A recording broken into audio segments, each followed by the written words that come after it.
Drone footage brought to you by ZZ Productions. Manny, how much off-road experience do you have?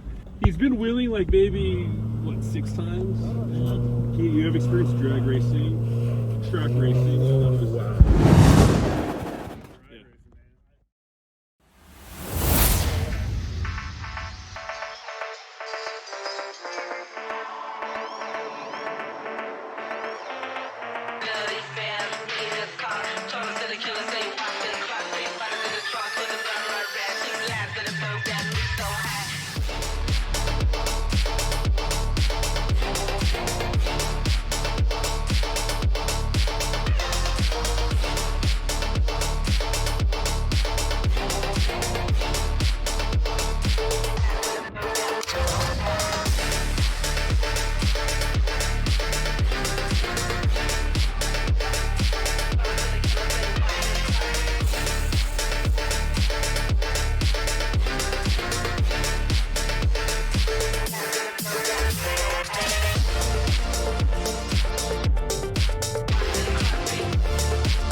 Hello everyone, thank you very much for tuning in to this special episode. I really don't want to keep you all hanging, so we will be getting into this obstacle shortly.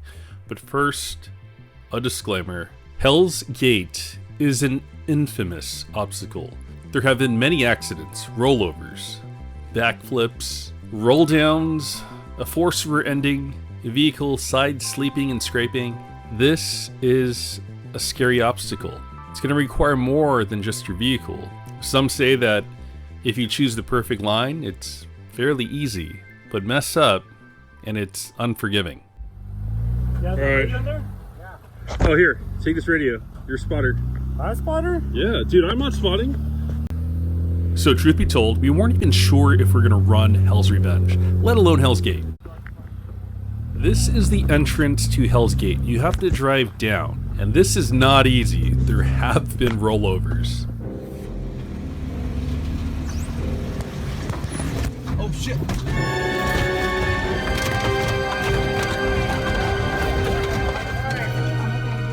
Right here, you'll get a sense of how steep dropping down into Hell's Gate is.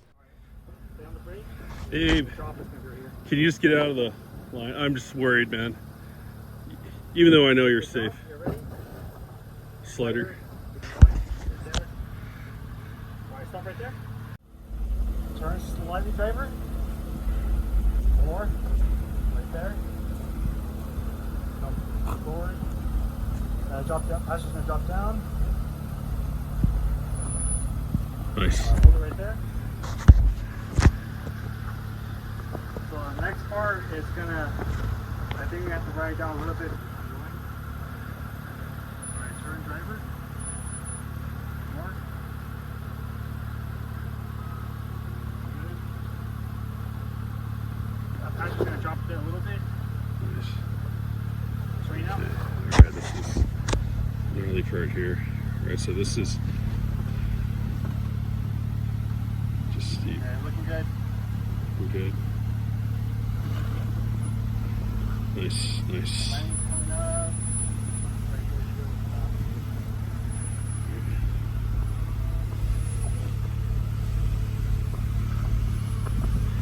And so one thing I'm noticing about this going down to it, it's not as sandy. And right now I'm on my butt sliding down because it is kind of steep, but it's definitely not sandy. So I noticed at the climb, there's a whole bunch of sand there, which I think is going to be making this really sketchy.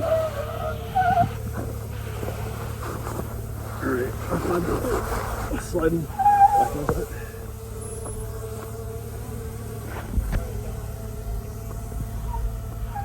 So 14 inches of our total articulation. Most of it is the droop. Droop is good.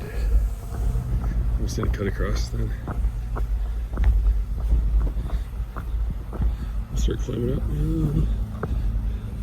So I don't want to be below Manny when he starts climbing.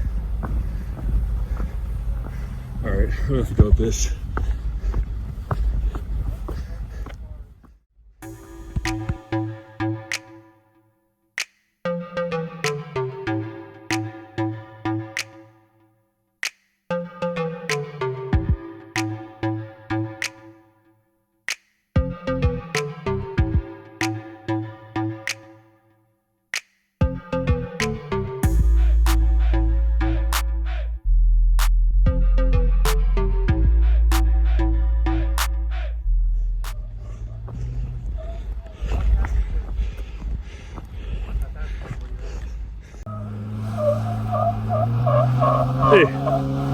Abel, have him air down more. Air down more.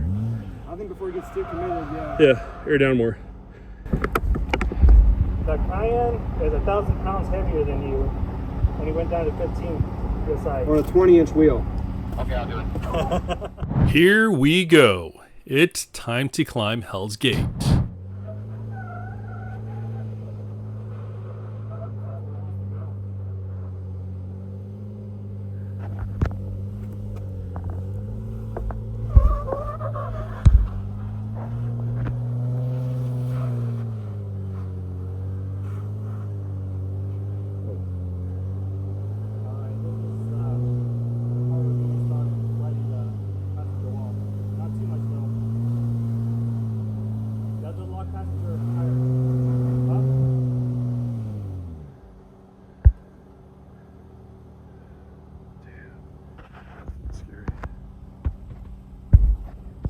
Right there. You want me at the bottom? No. Okay, turn slightly passenger and come up.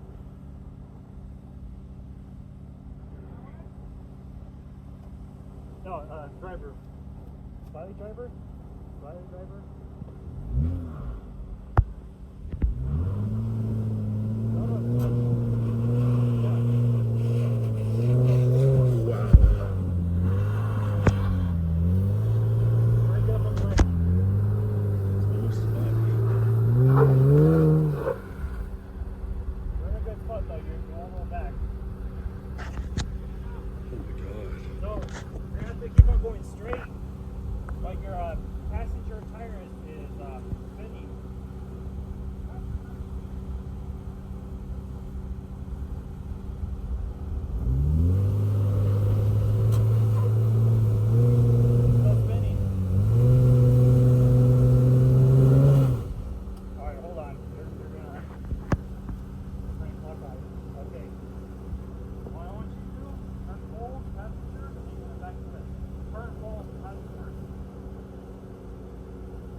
That bumper came in handy just now, or whatever it was. Yeah!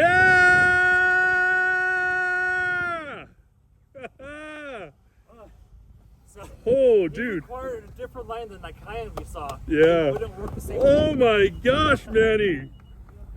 Oh my gosh. Great spot, Abel. Bro. I know. I don't have that. Bro, how you feeling right now?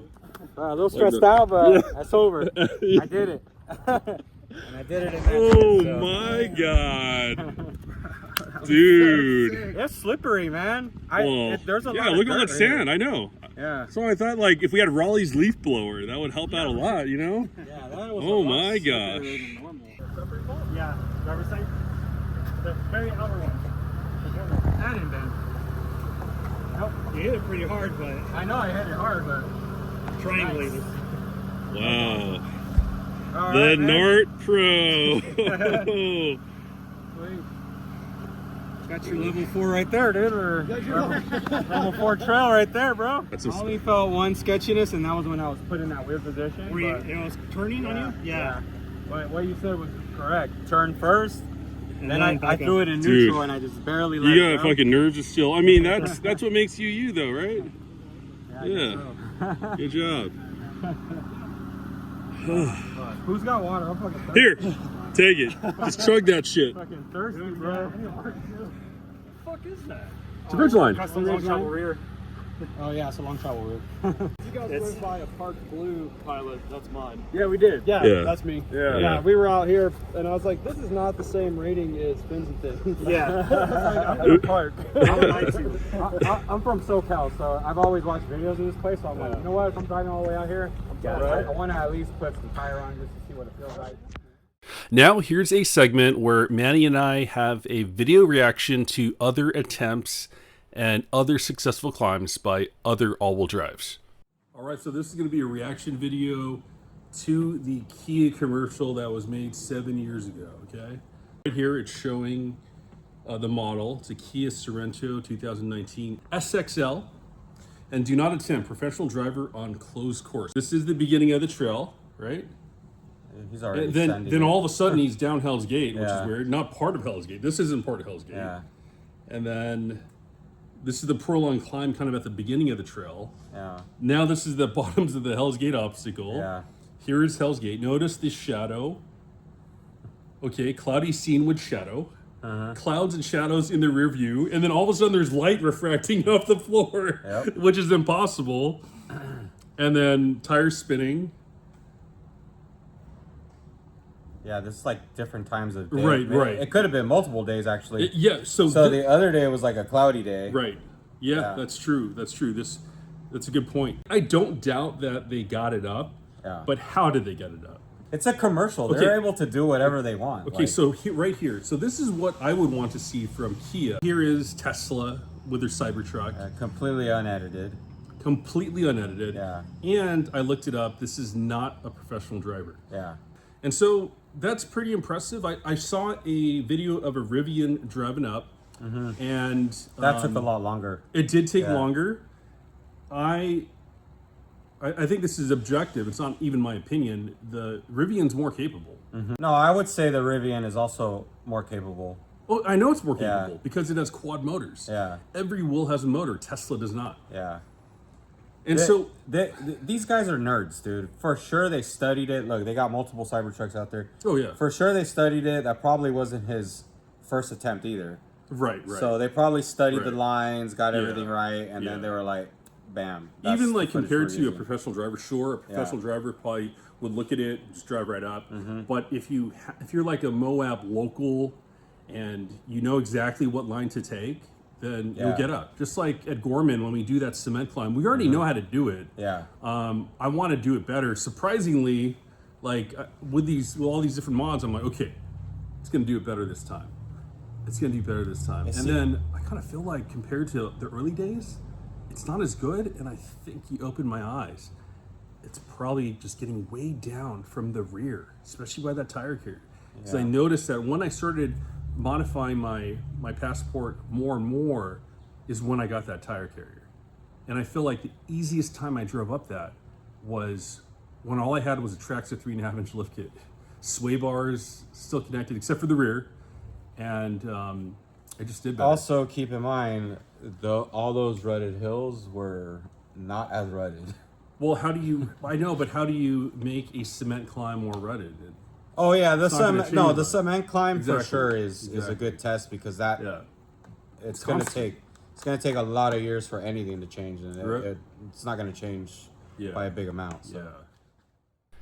And here's what I'm talking about. So with the Honda Ridgeline, it's a longer wheelbase, better for climbing.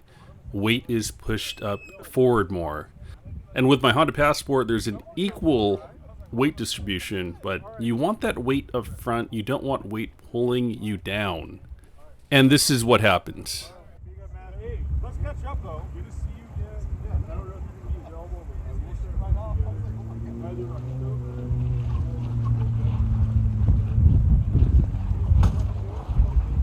So just FYI, the ZF9 does not speed stall. The reason why it slid back was because it lost traction. Weight shifted to the rear, and this caused the front tires to slightly lift.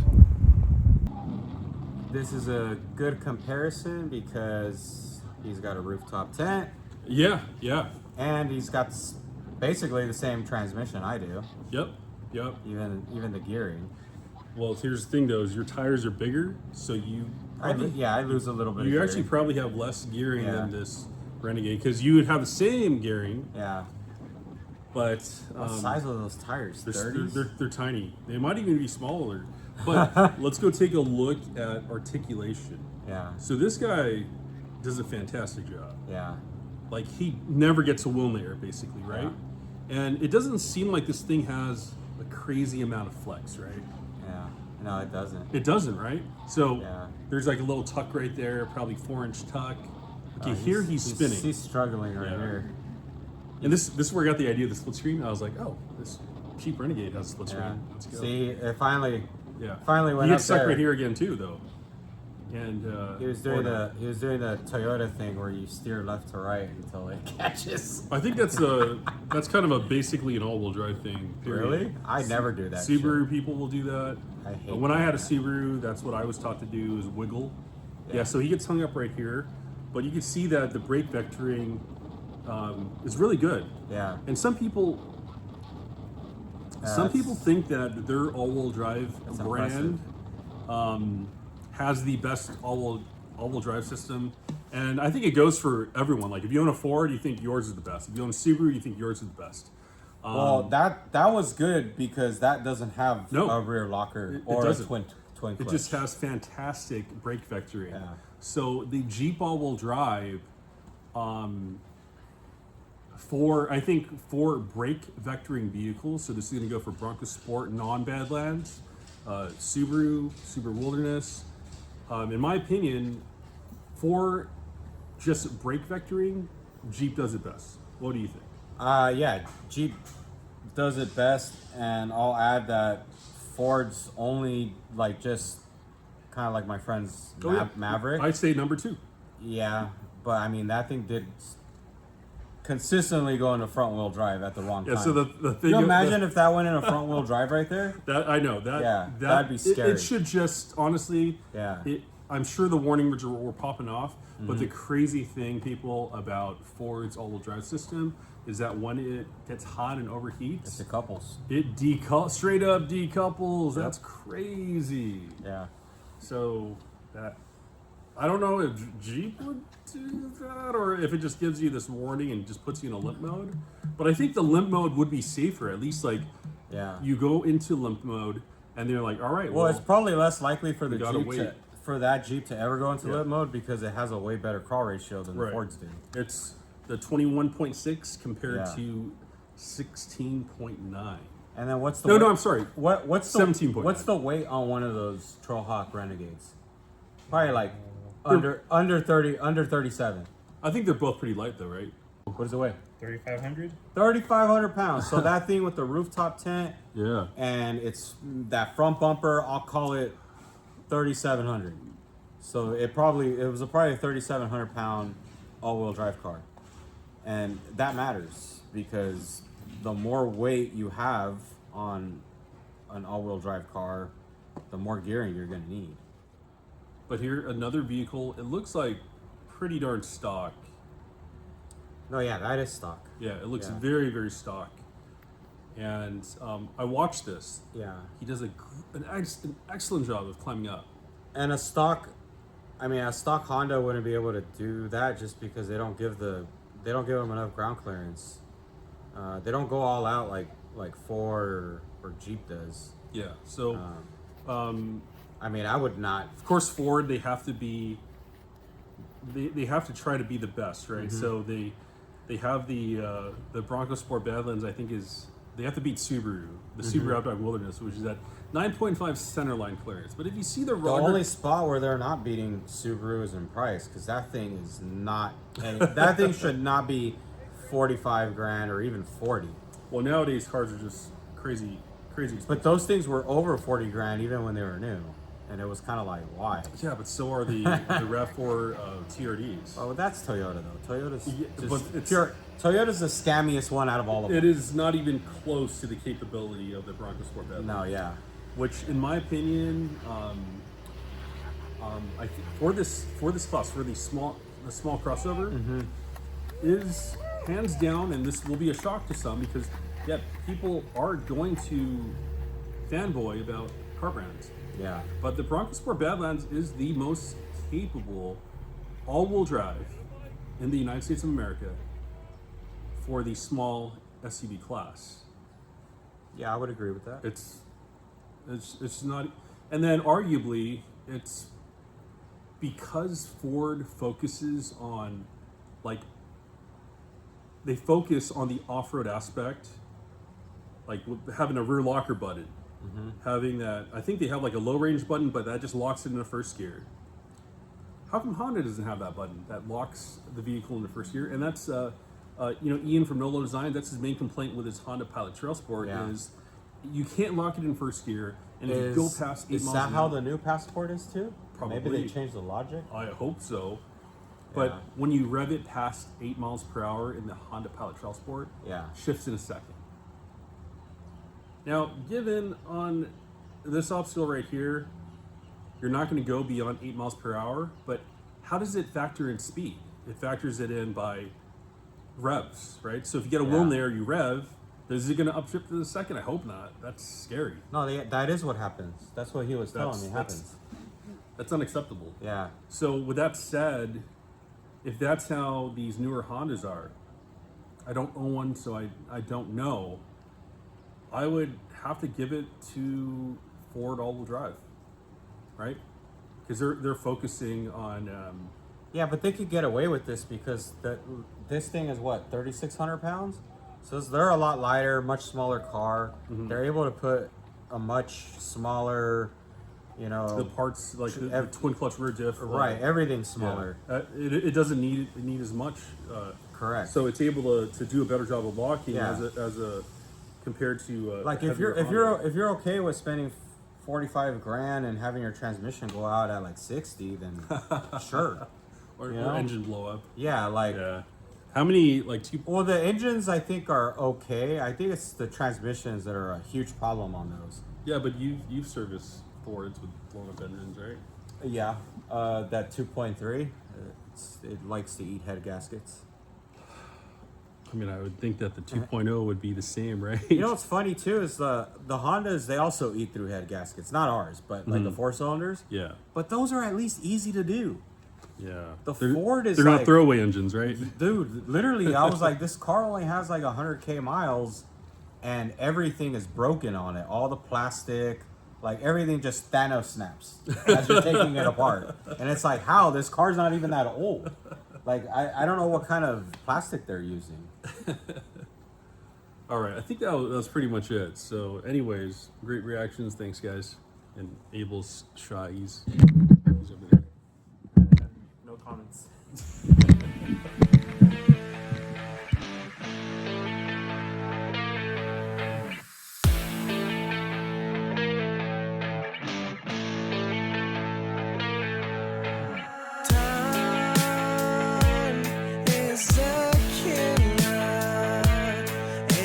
All right, peasants, ready to roll? Oh, it's changed him. I'll pull you guys out if you need help, okay? Hi, everybody. I thought this would be less scary in a Jeep Rubicon, and it is. I'm not used to how tippy this is. It's scary. I am terrified. I need to get used to this.